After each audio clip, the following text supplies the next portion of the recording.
Cette semaine, sur le panel de l'école du sabbat de 3ABN, nous continuerons notre étude sur le livre de Marc. C'est la leçon numéro 10, les derniers jours. Si vous n'avez pas encore votre guide d'études bibliques pour adultes, vous pouvez aller sur 3ABN, sabbatschoolpanel.com et télécharger un fichier numérique. Encore mieux, allez à votre église adventiste du 7e jour local, demandez-leur une copie imprimée et participez à leur étude. Mais pour l'instant, rejoignez-nous.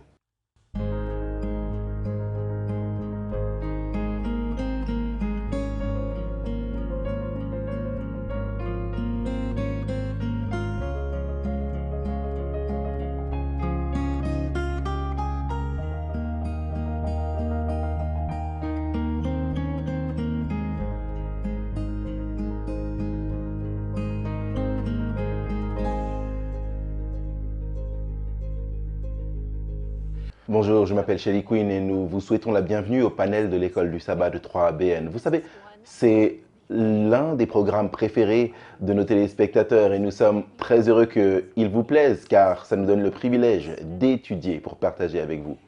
Nous voyageons à travers l'évangile de Marc et la leçon 10, la leçon d'aujourd'hui, concerne les derniers jours. Maintenant, je vais vous présenter nos panélistes, mais si vous souhaitez obtenir leurs notes individuelles qui différeront de celles de l'école du sabbat, n'allez pas sur le site web. Envoyez-nous un email à découvrirdieu4@gmail.com. Vous pouvez envoyer un email une fois et vous serez inscrit pour chaque semaine sur votre messagerie. Maintenant, laissez-moi présenter mes frères et sœurs. En fait, il n'y a que des frères cette semaine. Laissez-moi vous présenter mes frères en Christ. Pasteur James Rafferty. C'est bon d'être ici, Shelly. J'ai la leçon de lundi. Pas pierre sur pierre. Marc 13. Et le pasteur Ryan Day. J'ai l'abomination de la désolation pour mardi. C'est intéressant. Puis nous avons le professeur Daniel Perrine. J'ai la leçon de mercredi, la grande tribulation. Waouh, ça va être de bonnes leçons. Et le pasteur John Denzi. Je suis béni d'avoir la leçon de jeudi, la venue du Fils de l'homme. Ça va être vraiment incroyable. Ryan, est-ce que tu voudrais bien prier pour nous? Prions ensemble. Notre Père Céleste, Seigneur, nous te donnons ce temps et comme toujours, nous demandons ton leadership, tes conseils. Donne-nous ton Esprit Saint afin que nous puissions exprimer ta parole clairement, avec audace, puissance, afin que ces paroles et ces leçons, Seigneur, aient du sens et que chacun d'entre nous soit rapproché de notre Sauveur Jésus-Christ par ce moyen. Nous te donnons ce temps et nous demandons que ta volonté soit faite au nom de Jésus. Amen. Merci, merci beaucoup. Notre texte à mémoriser pour cette semaine, c'est Marc 13, 26 et 27. Marc 13, 26 à 27. Alors on verra le Fils de l'homme venant sur les nuées avec une grande puissance et avec gloire. Alors il enverra les anges et il rassemblera les élus des 4 vents, de l'extrémité de la terre jusqu'à l'extrémité du ciel. Donc, notre focus cette semaine, c'est une prophétie frappante sur le sort du magnifique temple de Jérusalem et plus. Le mont du temple dominait simplement la ville de Jérusalem. Il était magnifique. J'ai eu la bénédiction d'aller en Israël 5 années consécutives avec des tournées différentes. Et c'est étonnant de voir la taille des pierres qui ont été utilisées dans ce temple incroyablement magnifique. Cette prophétie ira du temps de Jésus sur terre jusqu'à la toute fin, à sa seconde venue. Et la leçon commence avec une brève histoire qui, au début, en lisant ceci, je me suis dit « Oh, toutes ces leçons passionnantes des derniers jours !» Et cette leçon commence juste avec cette petite histoire courte de comment Jésus fait une déclaration profonde à propos d'une pauvre petite veuve et son petit acte d'amour. Mais nous pensons que c'est un petit acte. C'était un acte de sacrifice et de générosité énorme.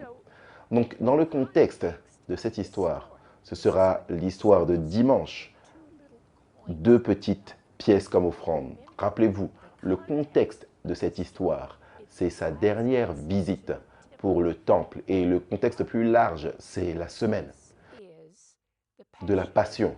Donc, tout ce qui est inclus, y compris l'histoire de dimanche, 2 petites pièces comme offrande, est important. Alors lisons Marc 12, 38 à 40.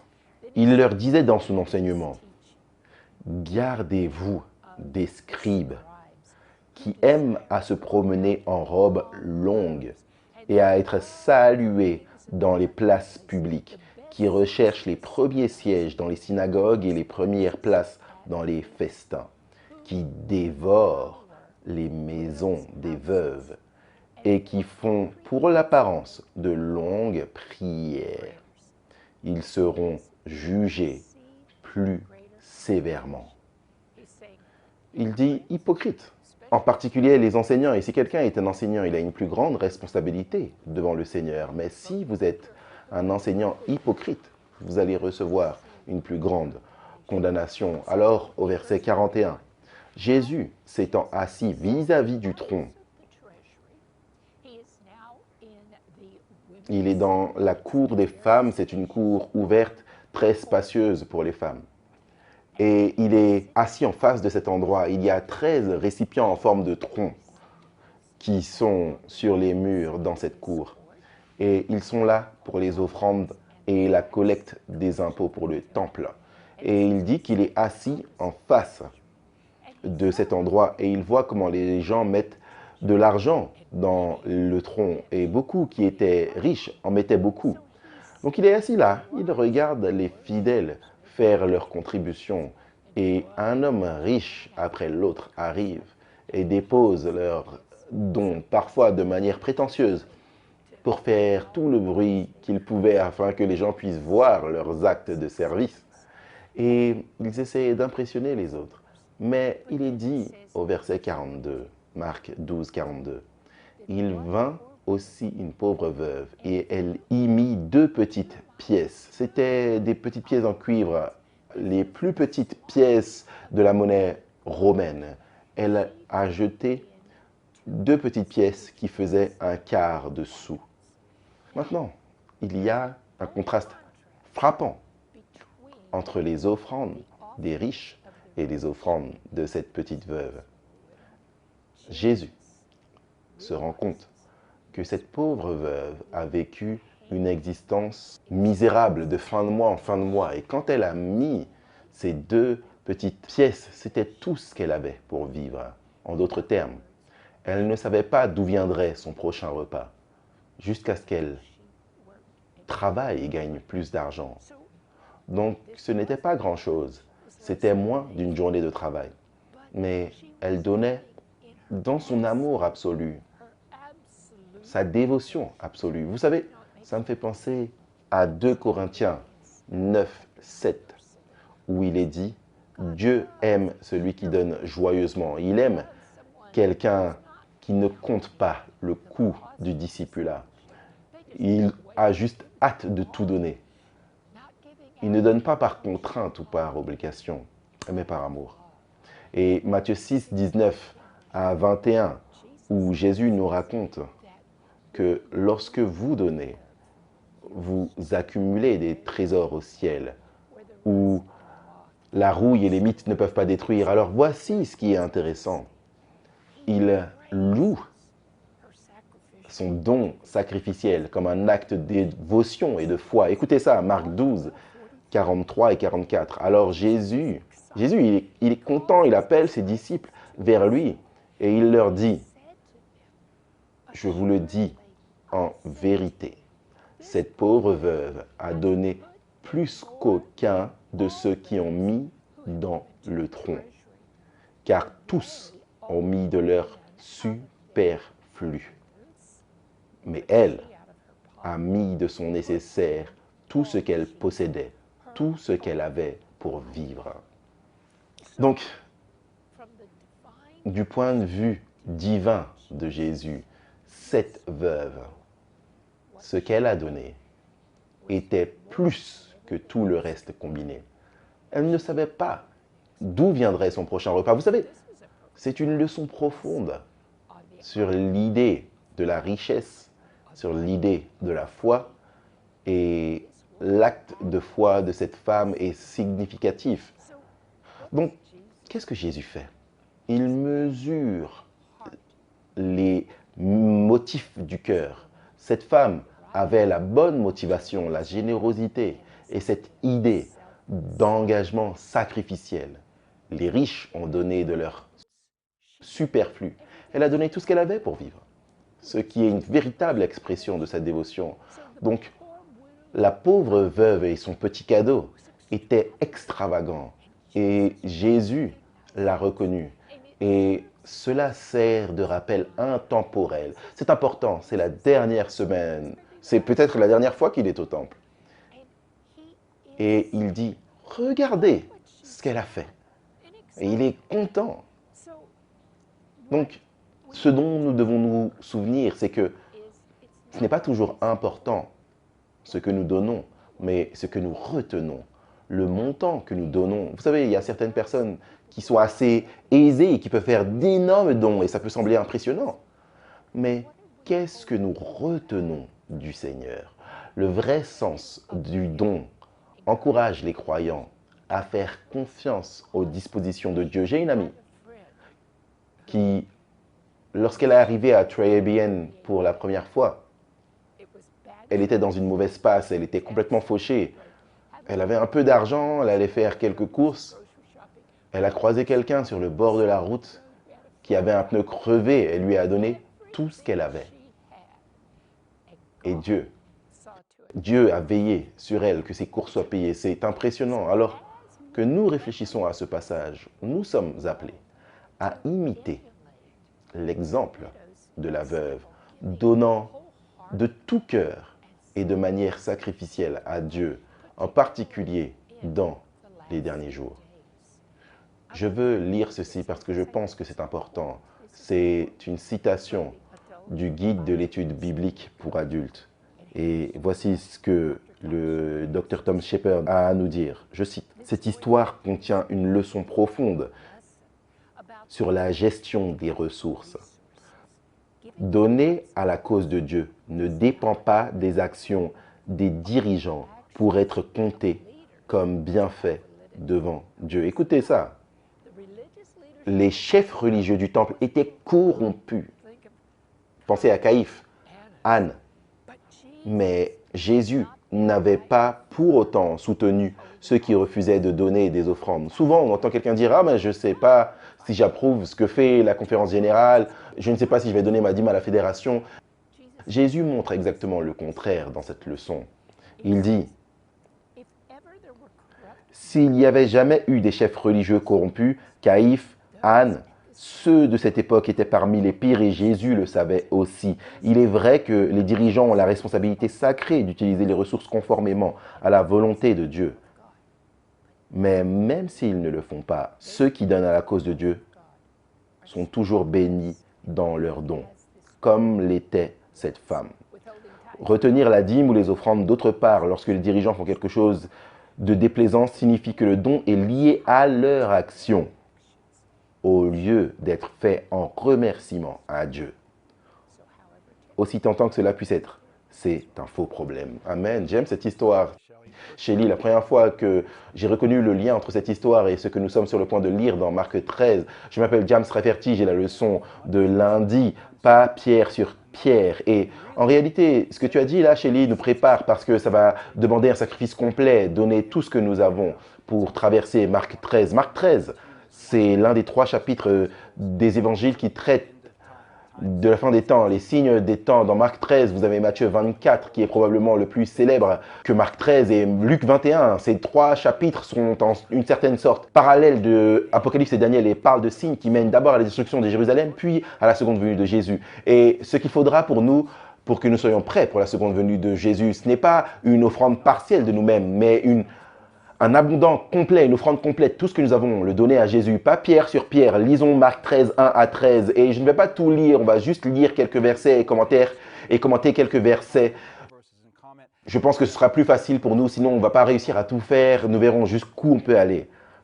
Lorsque Jésus sortit du temple après l'histoire de cette veuve et des pièces qu'elle a données, un de ses disciples lui dit « Maître, regarde quelle pierre et quelle construction !» Avec point d'exclamation, regarde ça. Jésus lui répond, vois-tu ces grandes constructions? Il ne restera pas pierre sur pierre qui ne soit renversée. Maintenant, arrêtons-nous là pendant un instant. Nous savons que cela avait une application au premier temple. Est-ce que ça a une deuxième application? Vous savez, Éphésiens 2, 19 à 22 et 1 Pierre 2, 4 et 5. Nous sommes décrits comme les pierres vivantes d'un temple que Dieu construit. Et je crois que si nous regardons cela dans une application spirituelle, nous voulons reconnaître qu'aucun de nous ne pourra dépendre d'un autre à la toute fin des temps. Chacun d'entre nous devra se défendre, se tenir pour lui-même avec le Saint-Esprit pour donner une raison de sa foi. On ne pourra pas dire, eh bien, le pasteur m'a dit ceci, ou l'ancien m'a dit cela, ou mon ouvrier biblique m'a dit ça. C'est ce que eux croient. Non, nous devons être capables de donner une raison pour notre foi individuellement, personnellement, avoir une relation personnelle avec Christ. Nous ne pouvons pas dépendre de quelqu'un d'autre. Verset 3. Il s'assit sur la montagne des Oliviers en face du temple. Et Pierre, Jacques et Jean et André lui demandirent en particulier cette question. J'aime ça, j'appelle cela le groupe de Jésus. En d'autres termes, ils sont perplexes. Ils ne comprennent pas ce que Jésus veut dire. Le temple va être détruit? Pas pierre sur pierre. Tout cela va s'écrouler? Alors ils viennent le voir en privé. Et mes amis, quand vous avez une question sur la Bible, quand vous n'êtes pas sûr dont elle parle, quand vous n'êtes pas sûr des prophéties de la fin des temps, ne la rejetez pas, ne l'ignorez pas. Ne dites pas simplement « Ah non, je ne comprends pas, je veux revenir à quelque chose qui est facile. » Allez voir Jésus en privé. Blottissez-vous contre Jésus, allez à lui. Parce que Jésus veut avoir ce moment privé, personnel avec vous, afin qu'il puisse vous dire ce qu'il passe, afin que vous puissiez apprendre le plan du match, afin que vous puissiez... Il veut vous dire ça va être quoi le prochain mouvement, afin que vous puissiez savoir ce qui va se passer. Comment se positionner dans le jeu de cette vie? Quelle route devons-nous prendre? Quelle position devons-nous occuper pour le Christ alors que nous nous préparons pour la fin des temps? Le groupe de Jésus. Dis-nous, quand cela arrivera-t-il et quel signe connaîtra-t-on que toutes choses vont s'accomplir? Jésus se mit alors à leur dire, verset 5, « Prenez garde, que personne ne vous séduise, car plusieurs viendront sous mon nom, c'est-à-dire au nom de Christ, en disant, c'est moi, et ils en séduiront beaucoup. » Donc c'est la première chose contre laquelle Jésus avertit les disciples, non seulement dans Marc, mais aussi dans Matthieu. En fait, il le fait 3 fois dans Matthieu. Et bien sûr, le même avertissement est donné dans le livre de Luc. Ne faites pas confiance aux hommes, ne suivez pas les hommes, surtout les hommes chrétiens, les pasteurs, les dirigeants, les présidents, peu importe qui ils sont, les chrétiens ou autres. Ne faites pas confiance aux hommes, dit Jésus. Beaucoup de gens vont venir en mon nom. Et ils vont séduire beaucoup de gens et ils vont venir en mon nom. Et on va se dire, ah mais ils sont chrétiens, ils sont pasteurs, ils sont leaders, je devrais leur faire confiance. Écoutez ce qu'ils disent, suivez leurs conseils si ils sont en harmonie avec la parole de Dieu. Mais ne les suivez pas simplement parce qu'ils occupent des positions de leadership. Oh, j'ai parlé avec mon pasteur sur le sabbat, il m'a dit non, ça a été cloué à la croix. Donc le pasteur doit avoir raison, je vais l'écouter. Ne faites pas ça. C'est un avertissement que Jésus donne ici. Nous allons voir à quel point c'est important à mesure que nous avançons dans ce chapitre. On va parler de l'abomination, de la désolation, certains aspects importants que Jésus veut que nous puissions comprendre. Nous allons être induits en erreur par des hommes si nous ne suivons pas correctement la parole de Dieu. Alors, Saul, qui est devenu Paul, un des premiers dirigeants de l'Église dans Acte 17, les Béréens, écoute tout ce qu'il avait à dire. Mais vous savez ce qu'ils ont fait après ça? Ils sont revenus à la Bible pour voir s'il avait raison. On doit revenir à la parole de Dieu. Le verset central de toute la Bible, c'est Psaume 118, verset 8. Si vous allez de manière égale à gauche et à droite dans la version King James, il est dit, Psaume 118, verset 8, « Il vaut mieux faire confiance au Seigneur que de mettre sa confiance en l'homme. » Et bien sûr, nous avons Jérémie 17, 5 à 10. Je ne suis pas sûr que nous aurons pas le temps de lire tout ça, mais regardez ce qui est dit. Lisons ça. Ainsi dit l'Éternel, maudit l'homme qui se confie en l'homme et qui fait de la chair son bras et dont le cœur se retire de l'Éternel. Et il sera comme un dénué dans le désert et il ne verra pas quand le bien arrivera. Mais il demeurera dans les lieux secs, au désert et dans un pays de sel inhabité. Mais béni l'homme qui se confie en l'Éternel et de qui l'Éternel a confiance. Il sera comme un arbre planté près des eaux et il étendra ses racines vers le courant. Il ne s'apercevra pas quand la chaleur viendra et sa feuille sera toujours verte. Et dans l'année de la sécheresse, il ne craindra pas et il ne cessera pas de porter du fruit. Mettez votre confiance dans le Seigneur. Pourquoi? Parce que le cœur est trompeur par-dessus tout et est incurable. Qui le connaît? Verset 7. Quand vous entendrez parler de guerre et de bruit de guerre, ne soyez pas troublés, nous dit Jésus, car il faut que ces choses arrivent, mais ce ne sera pas encore la fin. Une nation s'élèvera contre une nation, un royaume contre un royaume. Il y aura des tremblements de terre en divers lieux, et il y aura des famines. Ce ne sera que le commencement des douleurs. Ce mot douleur signifie douleur de naissance. Ces douleurs de naissance qui augmentent en intensité, en fréquence, tant pour la mère que pour l'enfant. Ceux qui naissent, ceux qui mûrissent dans leur caractère chrétien à la perfection. En d'autres termes, ces douleurs de naissance, ces signes, ces indicateurs qui augmentent en intensité et en fréquence, nous aident à grandir. Nous allons voir à mesure que tous ces signes se réalisent autour de nous, l'intensité augmente autour de nous. C'est le moment pour nous de mûrir, c'est le moment pour nous de grandir dans notre expérience chrétienne. Mais nous allons également voir une croissance dans le caractère et la nature de ceux qui suivent le diable, ceux qui suivent Satan, ceux qui suivent le prince de ce monde. Il va y avoir une maturation de deux récoltes, ceux qui sont prêts pour le ciel et ceux qui sont prêts pour la perdition totale. Ce dont Apocalypse chapitre 14, nous allons voir que cela se réalisera alors que Jésus arrive. Mais prenez garde, verset 9. À vous-même, on vous livrera aux tribunaux et vous serez battus de verges dans les synagogues. Et vous serez battus de verges dans les synagogues, c'est dans les églises. Aujourd'hui, c'est les églises. Vous comparaîtrez devant les gouverneurs et devant les rois à cause de moi pour leur servir de témoignage. La persécution des croyants est un témoignage contre les persécuteurs. La persécution des croyants est un témoignage contre les persécuteurs. Parfois, vous pensez « Ah, c'est une chose terrible, ces croyants sont persécutés. » Quand vous regardez à l'expérience de la persécution, le peuple de Dieu rempli de l'Esprit de Dieu, avec l'Esprit de Christ, c'est un témoignage. Comme ce fut le cas pour Étienne lorsqu'il a été lapidé, c'est un témoignage contre les persécuteurs et les yeux des gens s'ouvrent et ils voient clairement le contraste entre la vérité et l'erreur. Donc n'ayez pas peur de la persécution, c'est le moment de témoigner pour Jésus. Il faut premièrement que la bonne nouvelle soit prêchée à toutes les nations. Durant la persécution, toutes les nations ont une chance de voir l'évangile. Matthieu 24, 14 nous dit « Ils en tiendront une compréhension plus complète de l'évangile parce qu'il leur servira de témoignage. » Verset 11. Quand on vous emmènera pour vous livrer, ne vous inquiétez pas d'avance de ce que vous aurez à dire, mais dites ce qui vous sera donné à l'heure même, car ce ne sera pas vous qui parlerez, mais le Saint-Esprit. Qu'est-ce que vous pensez de ça, mes amis? Ryan? Pas de préparation pour les sermons, pas de notes, rien. Les croyants ne prépareront pas des sermons pendant la période de persécution sévère. Ils se prépareront eux-mêmes. Vous n'aurez pas à préparer des sermons. Vous êtes le sermon. C'est pour bientôt, dans un palais de justice, près de chez vous. Beaucoup préféreraient voir un sermon plutôt que d'en entendre un à n'importe quel moment. Ce sera le moment où nous allons voir beaucoup de sermons. Verset 12. Le frère livrera son frère à la mort, et le père son enfant. Les enfants se soulèveront contre leurs parents et les feront mourir. Vous serez, verset 13, vous serez haïs de tous à cause de mon nom, mais celui qui persévérera jusqu'à la fin sera sauvé. Maintenant, nous appelons cela aujourd'hui cancel culture. Et malheureusement, les chrétiens que je connais, même les chrétiens adventistes, justifient comme un moyen d'éliminer des gens avec lesquels nous ne sommes pas d'accord. Mais le but final est le même. Nous voulons éliminer certaines personnes de la société. Nous pensons que nous pouvons choisir notre jugement et le jugement de Dieu, mais nos actions révèlent la vérité.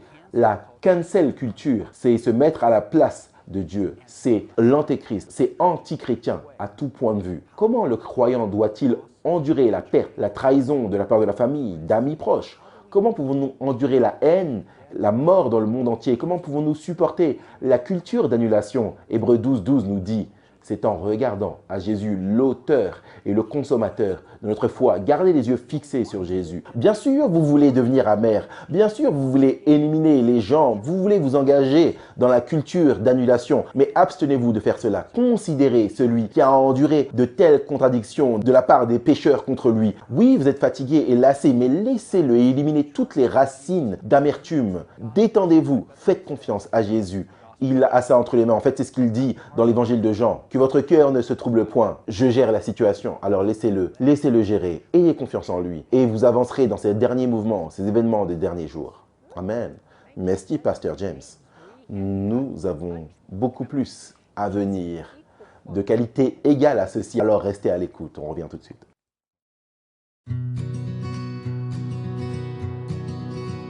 Est-ce que vous avez déjà souhaité étudier plus en profondeur avec les membres du panel de l'école du sabbat de 3ABN? Eh bien maintenant c'est possible. Vous pouvez simplement envoyer une demande par email à découvrirdieu4@gmail.com et nous vous enverrons par email les notes des panélistes de l'école du sabbat chaque semaine pour améliorer votre propre étude de la parole de Dieu. L'adresse, c'est découvrirdieu4@gmail.com. Nous serons ravis de vous envoyer leurs notes telles qu'ils les ont préparées. Merci de nous rejoindre et merci de faire partie du panel de l'école du sabbat de 3ABN. Nous allons continuer avec le pasteur Ryan Day. Très bien, je m'appelle Ryan Day et nous avons la leçon de mardi, l'abomination de la désolation. On vient de sortir de cet enseignement puissant qu'il ne restera pas pierre sur pierre. Maintenant, nous allons transitionner dans le temps qui nous reste avec Jésus qui va décrire cet événement réel, quand est-ce qu'il aura lieu. Allons pour l'abomination de la désolation en moins de 10 minutes. Allons dans Marc 13, on va lire les versets 14 à 18. Il est dit là dans Marc 13, versets 14 à 18, « Lorsque vous verrez l'abomination de la désolation établie là où elle ne doit pas être, que celui qui lit fasse attention, alors que ceux qui seront en Judée fuient dans les montagnes, que celui qui sera sur le toit ne descende pas et n'entre pas pour prendre quelque chose dans sa maison, et que celui qui sera dans les champs ne retourne pas en arrière pour prendre son manteau. Malheur aux femmes qui seront enceintes et à celles qui allaiteront en ces jours-là. Priez pour que ces choses n'arrivent pas en hiver, ni le jour du sabbat. » Bien sûr, ça c'est dans Matthieu chapitre 24, cet aspect du sabbat, mais il est dit ici au verset 18 que ça n'arrive pas en hiver. Et Matthieu ajoute « ou dans un jour de sabbat ». En fait, parlant de Matthieu, lisons simplement le premier verset de ce passage qui serait le verset 15, parlant de l'abomination de la désolation. Regardez la légère différence de formulation. Matthieu 24, 15, il est dit « Quand vous verrez l'abomination de la désolation prononcée par Daniel le prophète, se tenir dans le lieu saint, que celui qui lise comprenne. » Et alors, vous avez la nature ou un meilleur aperçu de ce qui va se passer réellement avec cette abomination de la désolation lorsque vous lisez le verset 20 de Luc chapitre 21. Parce que Luc dit, mais quand vous verrez Jérusalem entourée par les armées, alors sachez que sa désolation est proche. Maintenant, j'aimerais simplement souligner ce qui est dit dans Marc chapitre 13, verset 14. Il est dit, quand vous verrez l'abomination de la désolation. Matthieu 24, 15, il est dit, quand vous verrez l'abomination de la désolation. Et encore une fois, dans Luc 21, verset 20, quand vous verrez Jérusalem, j'aimerais simplement faire ressortir cela, l'abomination de la désolation, c'est quelque chose que vous pouvez voir. Ce n'est pas la destruction elle-même. Parce que si c'était la destruction, comment pourriez-vous fuir? Pas vrai, c'est l'avertissement. Donc il y a quelque chose que ceux qui sont à l'intérieur de la ville sainte peuvent voir et qui devient un signe pour eux, pour fuir. Donc c'est ce que nous recherchons alors que nous voulons identifier cela. Et j'aimerais également faire ressortir que Jésus a donné des avertissements aux pharisiens et à la nation d'Israël. Dans Luc chapitre 19, versets 41 à 44, regardez ce qui est dit ici. « Et quand il fut proche, voyant la ville, il pleura sur elle, disant, « Si tu eusses connu, toi aussi, au moins en cette tienne journée, les choses qui appartiennent à ta paix. Mais maintenant, elles sont cachées devant tes yeux, car des jours viendront sur toi où tes ennemis t'entoureront de tranchées et t'environneront et te serreront de tous côtés et te renverseront par terre, toi et tes enfants au-dedans de toi. Et ils ne laisseront pas en toi pierre sur pierre, parce que tu n'as point connu le temps de ta visitation. » C'est en relation avec cette abomination qui provoque la désolation. Nous devons comprendre que c'est quelque chose qui va se produire à Jérusalem à ce moment particulier. Et en fait, nous voyons ici très clairement que c'est en relation avec Daniel, le prophète. En fait, 2 fois dans Matthieu et également dans Marc, nous voyons que Jésus relie spécifiquement cela à Daniel le prophète. Donc si vous revenez dans Daniel chapitre 9, c'est là où notre voyage commence pour identifier cela. L'abomination de la désolation est mentionnée 3 fois dans le livre de Daniel concernant quelque chose qui se produirait à Jérusalem en 70 après Jésus-Christ. C'est environ 39 ans après la crucifixion de Jésus. Et là encore, il y a des applications futures également que nous n'aurons peut-être pas le temps d'aborder, mais nous ferons au moins référence avant de fermer cette section ici. Allons dans Daniel chapitre 9 et nous allons lire les versets 27, les versets 26 et 27. C'est là où on voit très clairement cette abomination de la désolation qui est discutée ici par le prophète Daniel. Il est dit ici au verset 26 de Daniel 9, « Après les 62 semaines, un oint sera retranché et il n'aura pas de successeur. Le peuple d'un chef qui viendra détruira la ville et le sanctuaire. et sa fin arrivera comme par une inondation. Il est arrêté que les désolations dureront jusqu'au terme de la guerre. Il fera une solide alliance, c'est le verset 27. Il fera une solide alliance avec plusieurs pour une semaine, et durant la moitié de la semaine, il fera cesser le sacrifice et l'offrande. Le dévastateur, regardez les mots ici, les indices contextuels. Et par le moyen des ailes abominables qui causeront la désolation, même jusqu'à une consomption déterminée, la désolation fondra sur le désolé. Mes amis, comprenez, versets 26 et 27 du chapitre 9 de Daniel sont écrits dans un format ABAB. Si vous regardez dans la partie A du verset 26, il est parlé du Messie qui est retranché. C'est une référence à la croix, une référence à Jésus-Christ qui donne sa vie sur la croix, qui était le résultat de quoi? De son propre peuple, qui disait crucifie, crucifie, qui le rejetait en tant que nation. Israël rejetait Jésus-Christ comme Messie. Maintenant, la partie B du verset 26 est le résultat du rejet du Messie, qui est bien sûr ce prince qui doit venir. Nous savons historiquement Titus et ses armées romaines, ils étaient le résultat du rejet du Messie par la nation d'Israël, qui se produirait en 70. C'est la même chose avec le verset 27. Il est dit ici, alors il, parlant de Christ, confirmera une alliance avec plusieurs pendant une semaine, mais au milieu de la semaine, il apportera un sacrifice et une offrande. Il est encore parlé de la partie A du texte, la croix du calvaire. Jésus mettant maintenant fin au système sacrificiel et étant cloué sur une croix et mis à mort. Mais regardez, c'était à cause de quoi? À cause de la nation d'Israël qui l'a rejeté comme Messie. Et à cause de cela, la partie B vient maintenant.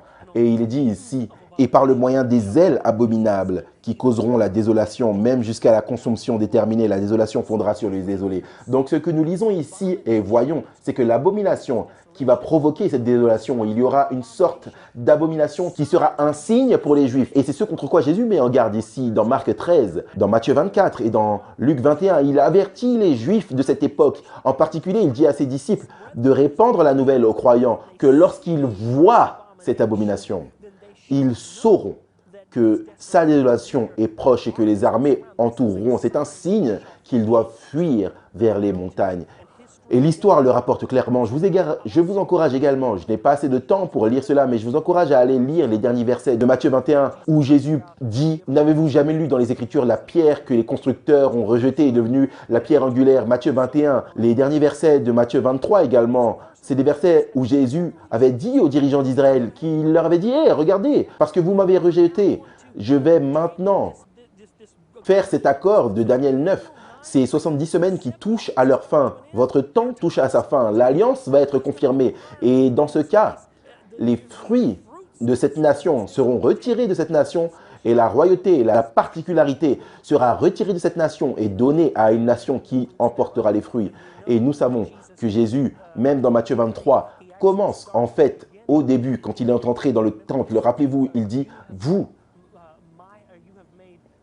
avez fait de ma maison un repère de voleurs. » Mais bien sûr, à la fin du verset 38 de Matthieu 23, il dit « Votre maison vous est laissée. » Désolé, bien sûr, c'est encore un appel au jugement. Donc, c'est quoi l'abomination? Rappelez-vous les mots dans Daniel 9, 27. « Puis par le moyen des ailes abominables. » Il s'avère que Rome, en 70 après Jésus-Christ, quel était le signe pour Jérusalem en 70 après Jésus-Christ? C'est quand Titus s'est présenté avec ses armées romaines. Ils sont venus et ont encerclé Jérusalem. Vous pouvez lire cela dans l'histoire. Ils ont entouré Jérusalem, comme Jésus leur avait dit. Et ils ont planté leur étendard romain à l'extérieur des murs de Jérusalem. Et quand ils les ont entourés, et au sommet de ces poteaux, de ces étendards, il y avait un aigle à nouveau. L'aigle, là, ils pouvaient le voir de loin. Par-dessus les murs, ils pouvaient voir. Maintenant, l'aigle représentait quelque chose. Il nous est dit que l'étendard officiel des légions romaines, lorsque Jérusalem a été encerclée, c'était bien sûr l'aigle. C'était en 63 après Jésus-Christ que l'étendard fut déifié par le général romain Pompée. Il était honoré à la place du dieu soleil Mitra. En d'autres termes, cet aigle représentait le dieu soleil Mitra. Et bien sûr, c'était un dieu que Pompée avait adopté pendant la campagne des milices en Asie mineure. Et quand cet étendard d'aigle fut placé à l'extérieur de Jérusalem, représentant le dieu soleil, c'était l'abomination des dieux païens qu'il devait voir, quelque chose qui allait maintenant entrer dans la terre sainte, qui ne lui appartient pas. C'était le signe que lorsqu'ils l'ont vu, ils devaient fuir. Et donc si vous lisez correctement l'histoire, elle vous dira très clairement que tous les croyants qui croyaient réellement en Christ et qui ont tenu compte de son avertissement ont pu s'échapper pendant une courte période. Titus et ses armées romaines sont partis, mais ils sont revenus. Et pendant le temps où ils sont partis, tous les croyants qui étaient en Jérusalem, pas un seul observateur du sabbat n'a perdu sa vie. Parce qu'encore une fois, ils ont fui avec cet avertissement que Jésus avait donné. Mais beaucoup de gens sont restés, les non-croyants qui sont restés. Et bien sûr, on estime que plus d'1 million de Juifs ont perdu la vie pendant la destruction de Jérusalem et du Temple en 70 après Jésus-Christ. Et cette abomination de la désolation, bien sûr, c'était l'apostasie nationale qui a conduit à la ruine nationale. Ça, c'est l'abomination de la désolation. Et nous allons voir cela se reproduire sur le plan spirituel dans un avenir proche. Si j'avais plus de temps, je développerais cela. Mais nous y voici en moins de 10 minutes. Merci. Tu me donnes maintenant 10 minutes également. Très bien, je m'appelle Daniel Perrine. J'ai la leçon de mercredi, la grande tribulation. Et juste ces paroles peuvent susciter un peu de crainte, la grande tribulation. Mais j'aimerais vous rappeler que le texte que nous sommes sur le point de lire, Marc 13, 19 à 23, est une promesse divine. Et Dieu nous promet des choses basées sur son amour pour nous et son soin pour nous. Nous allons voir cela à travers ses yeux maintenant. Donc Marc 13, 19 à 23, je continue là où Ryan s'est arrêté. Car la détresse en ces jours-là sera telle qu'il n'y en a point eu de semblable depuis le commencement du monde que Dieu a créé jusqu'à présent et qu'il n'y en aura jamais. Et si le Seigneur n'avait abrégé ces jours, personne ne serait sauvé. Mais il les a abrégés à cause des élus qu'il a choisis. Si quelqu'un vous dit alors, le Christ est par ici, ou il est là, ne le croyez pas. Car il s'élèvera de faux Christ et de faux prophètes. Ils feront des prodiges et des miracles pour séduire les élus s'il était possible. Voici un autre type de tribulation ici pour séduire les élus. Mais soyez sur vos gardes, je vous ai tout annoncé d'avance. Donc quels sont ces jours? Maintenant, certainement, c'est le futur. Mais à quel point c'est loin dans le futur? C'est un temps de trouble qui est plus grand que tout ce qui était auparavant. Et quoi que ce soit, ou quoi que ce soit qui puisse arriver après. Et à la fois, Jésus et le prophète Daniel regardent prophétiquement vers l'avenir, ont mélangé les descriptions prophétiques de ce qui arriverait à Jérusalem avec ce que le peuple de Dieu vivrait également à l'avenir. Maintenant, Jésus ici, alors qu'il parle avec miséricorde pour le bien de ses disciples, il leur retient l'image prophétique complète, détaillée avec tout ce que le peuple de Dieu expérimenterait, parce qu'ils seraient submergés, ce serait trop pour eux. Mais ce qu'il leur donne également ici, c'est juste assez pour que ce soit instructif pour nous et pour les autres qui regardent de leur point de vue vers l'avenir pour voir que Jésus a déjà anticipé tout ce par quoi nous allons traverser et il nous ouvre la voie pour que nous puissions le traverser également. Cette promesse ici doit être comprise dans le bon contexte et nous donner les jalons pour regarder en arrière et confirmer la parole de Dieu. Maintenant, il y a une tribulation immédiate à l'ère chrétienne. Nous savons qu'il y a eu une persécution physique, d'abord de la part des Juifs, puis de la part des gentils, également par intermittence de la part de la Rome païenne. Mais Jésus avait déjà ordonné cela. Nous avons vu au verset 14 diriger l'esprit vers le prophète Daniel. Donc nous allons faire cela également. Nous revenons dans Daniel 7, où Dieu retrace l'histoire de ce qui se passait dans la région qui entourait la Méditerranée, les 4 nations représentées comme des bêtes ou des royaumes. Nous avons Babylone, les Mèdes et les Perses, la Grèce, puis Rome, suivis par les multiples royaumes divisés en permanence en Europe occidentale, représentés comme des cornes.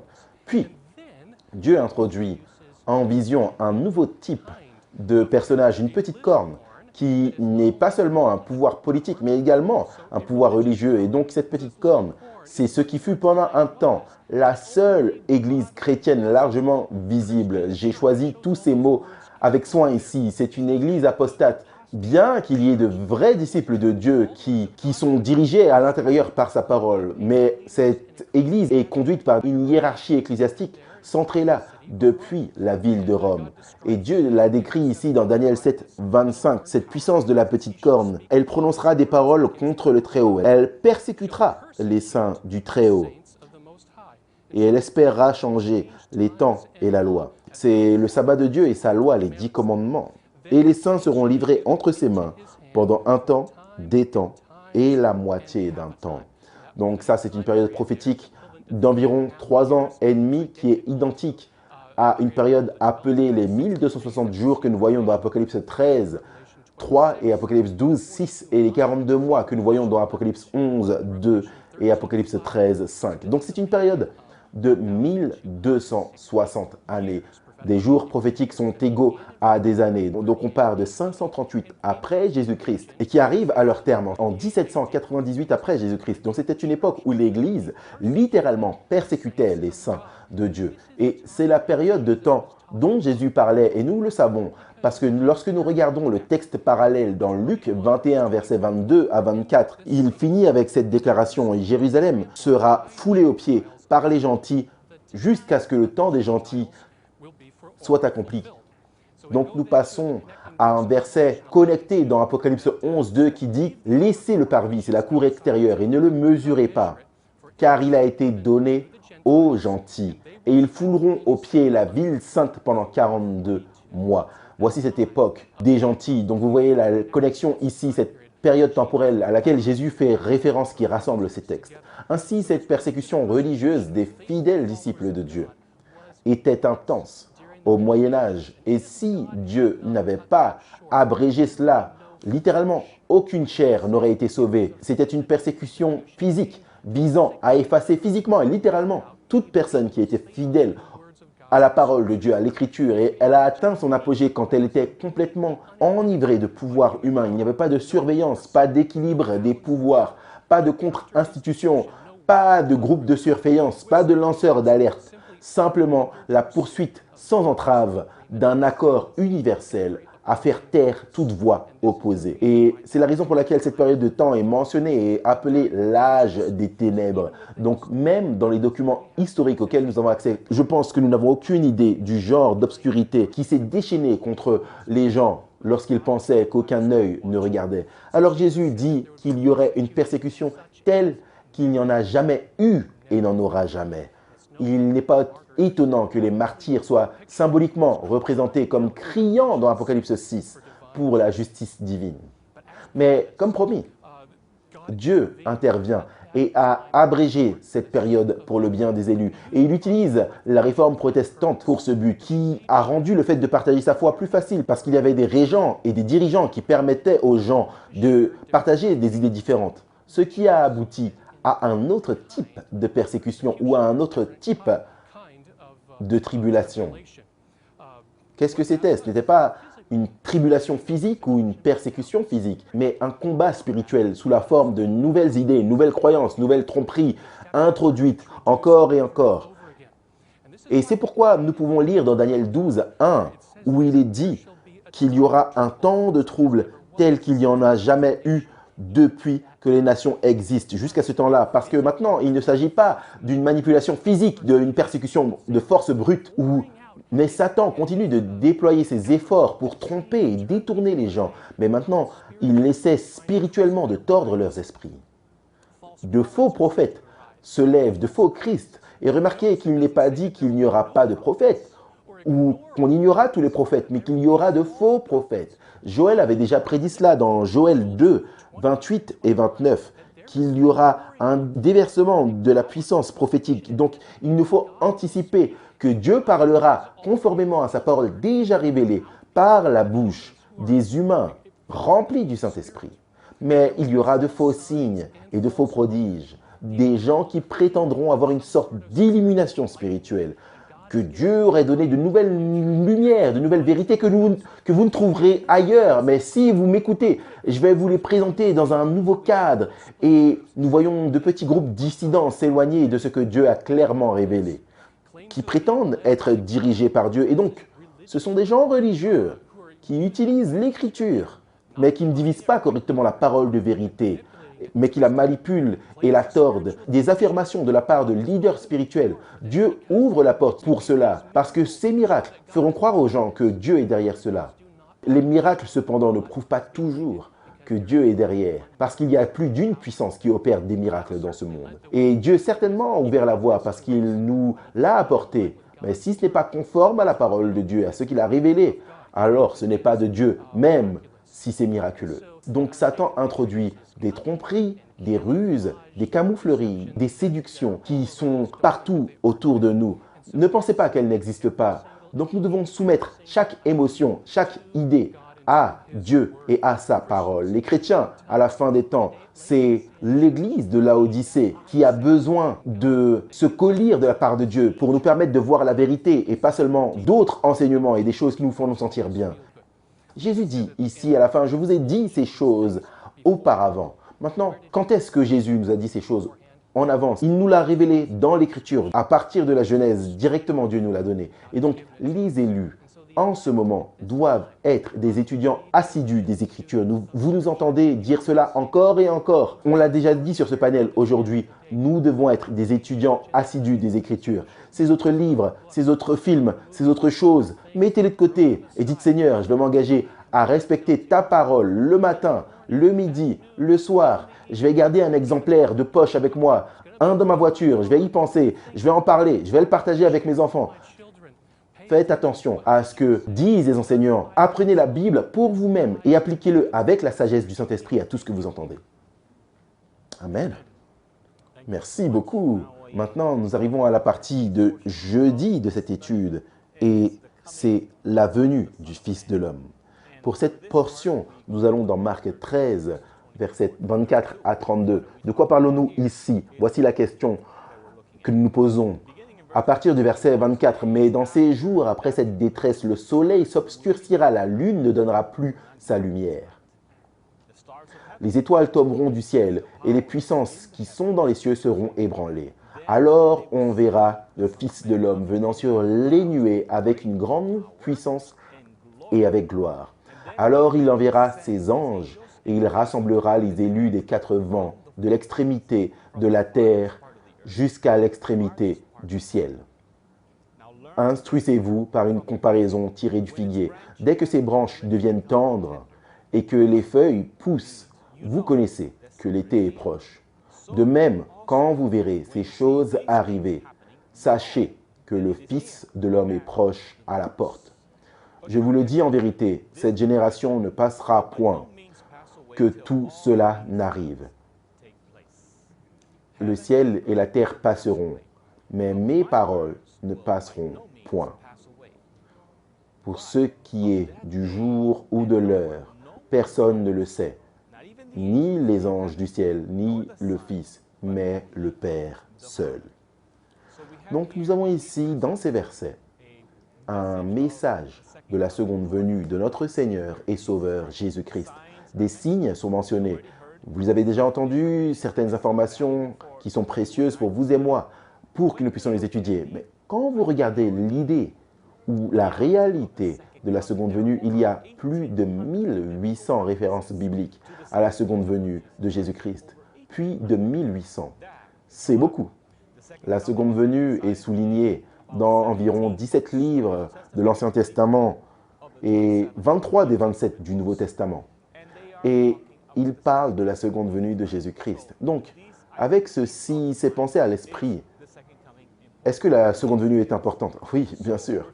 Donc, plus de 50 fois, Jésus dit à ceux qui l'écoutent, « Soyez prêts, veillez, soyez prêts. » Personne ne connaît le jour ou l'heure. Donc, cette idée de veiller, de regarder les signes est pour vous et moi, pour que nous soyons prêts, être prêts. Maintenant, remarquez, nous ne connaissons peut-être pas le jour ni l'heure, mais Jésus fait référence au fait que nous pouvons savoir qu'elle est proche, nous pouvons savoir qu'elle est à la porte. Donc, ces signes doivent nous aider à savoir que la seconde venue est proche. Mais, rappelez-vous que Jésus a dit que personne ne connaît le jour ni l'heure. C'est pour cette raison que je vous le dis. Soyez prêts, soyez vigilants, car il y a des gens qui essayent de calculer le moment où Jésus-Christ reviendra. Beaucoup l'ont fait dans le passé et beaucoup ont échoué.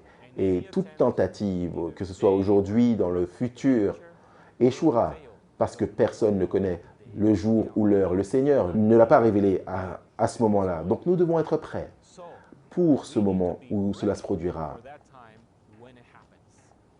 Maintenant, dans Matthieu 24, verset 44, Jésus dit ce qui suit. « C'est pourquoi vous aussi tenez-vous prêts, car le Fils de l'homme viendra à l'heure que vous n'y penserez point. » Donc nous devons être prêts à tout moment, Parce que nous ne connaissons pas le jour ou l'heure. Nous devons vivre nos vies dans la prévision du retour du Seigneur. Est-ce que ça veut dire que vous arrêtez tout ce que vous faites et que vous ne faites que veiller en regardant le ciel? Le Seigneur vient. Le Seigneur vient, je sais qu'il vient. Non, vous devez vivre votre vie, accomplir les devoirs que vous avez à accomplir, mais garder à l'esprit que le Seigneur revient bientôt. Et aussi, partager la bonne nouvelle avec les autres. Je vous lis à partir de la leçon. La leçon présente quelque chose pour votre considération. Elle dit « Cependant, que voulait dire Jésus par cette génération et ce jour ou cette heure ?» Ces paroles ont été source de confusion pour beaucoup de gens parce qu'évidemment, la génération à qui Jésus parlait est morte depuis longtemps. L'auteur présente cela, il dit « Un certain nombre de solutions à ce passage ont été suggérées. Plus simple est à noter que dans Marc 13, 30, Jésus utilise le mot « ce » comme dans cette génération-ci, et dans Marc 13, 32, il utilise le mot « ceux-là », comme dans ce jour-là et cette heure-là. Dans Marc 13, le mot « ceci » ou « cette-ci », le mot « otus » ou « ôté » apparaît davantage dans les versets 1 à 13 menant à la destruction de Jérusalem. Le mot caractérise la dernière partie du chapitre. Regardez ça.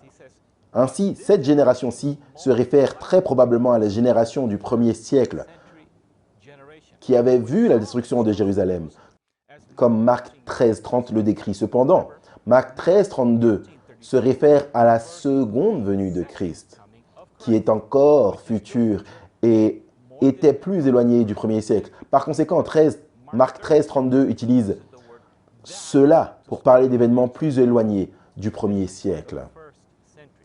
Je vous lis Marc 13, 32 encore une fois. « Mais pour ce qui est de ce jour-là ou de cette heure-là, personne ne le sait, ni les anges dans le ciel, ni le Fils, mais le Père seul. » Donc, dans ce verset, il est parlé de la seconde venue.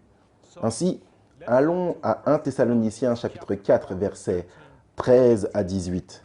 Un texte magnifique que nous devons garder à l'esprit. « Or, nous ne voulons pas, frères, que vous soyez dans l'ignorance à l'égard de ceux qui dorment, afin que vous ne soyez pas affligés comme les autres qui n'ont pas d'espérance.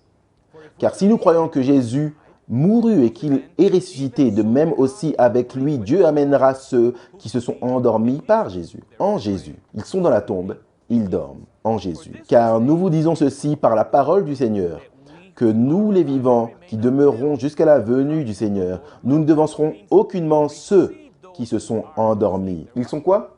Ils dorment, endormis. Ils ne sont pas au ciel comme certaines personnes l'enseignent. Certaines personnes enseignent que si vous êtes croyant en Christ et que vous mourrez, vous montez immédiatement au ciel. Mais si vous étiez méchant et que vous mourrez immédiatement, vous descendez en enfer. Ce n'est pas ce que la Bible enseigne. La Bible enseigne que lorsque vous mourrez, vous dormez dans la tombe en attendant la première résurrection. Si vous étiez un croyant au Seigneur ou si vous étiez méchant, vous attendez la seconde résurrection. Maintenant, il est dit au verset 16, car le Seigneur lui-même, avec un cri de commandement, avec quoi? Un cri de commandement, avec une voix d'archange et avec la trompette de Dieu. Et les trompettes, ça ne fait pas un petit peu de bruit. Continue, il descendra du ciel et les morts en Christ, regardez ça, ressusciteront premièrement. Donc c'est un événement futur. Puis nous, les vivants qui demeureront, seront ravis ensemble avec eux dans les nuées à la rencontre du Seigneur. En l'air, on est avec eux dans les airs. Et ainsi, nous serons toujours avec le Seigneur. Consolez-vous donc l'un l'autre par ces paroles. Nous voyons donc et comprenons que cela va être un événement que chaque œil pourra voir et chaque oreille pourra entendre. Et voilà pourquoi la leçon fait ressortir magnifiquement, elle dit l'enseignement cohérent du Nouveau Testament. C'est que le retour de Christ est personnel, littéral, visible et audible. La trompette de Dieu va sonner et tout le monde l'entendra. Et la Bible dit dans l'Apocalypse que tout œil le verra. Maintenant, il y a des instruments puissants pour prêcher l'Évangile, très puissants, que Dieu a à sa disposition. Je vous apporte la page imprimée comme celle-ci, et aujourd'hui nous pouvons imprimer de la littérature plus rapidement que jamais. Je me souviens avoir été quelque part avec une imprimante, ils m'ont dit qu'en moins de 5 minutes, ils pouvaient imprimer une Bible entière. Loué soit le Seigneur, imaginez de petits tracts comme les Glows qui vont partout, la grande controverse, et d'autres livres merveilleux. Un grand instrument entre les mains du Seigneur pour prêcher l'Évangile. Un autre instrument puissant, c'est la radio. La radio est un autre instrument puissant pour prêcher l'Évangile à des masses de personnes, des milliers de personnes ou des millions de personnes. La télévision.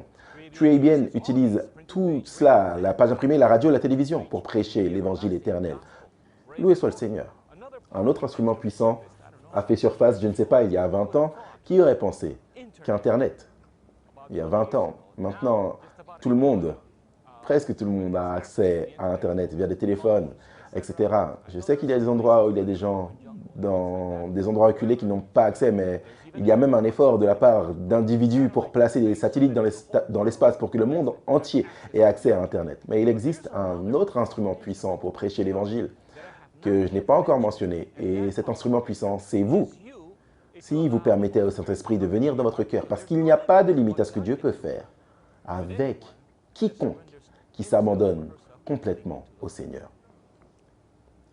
Mes frères, merci beaucoup. Cela a été une leçon riche. Et nous arrivons dans les dernières minutes. J'aimerais vous donner le temps de partager une pensée finale. Juste en relation avec les signes des temps dans Jean chapitre 14, Jésus dit au verset 1 que votre cœur ne se trouble point.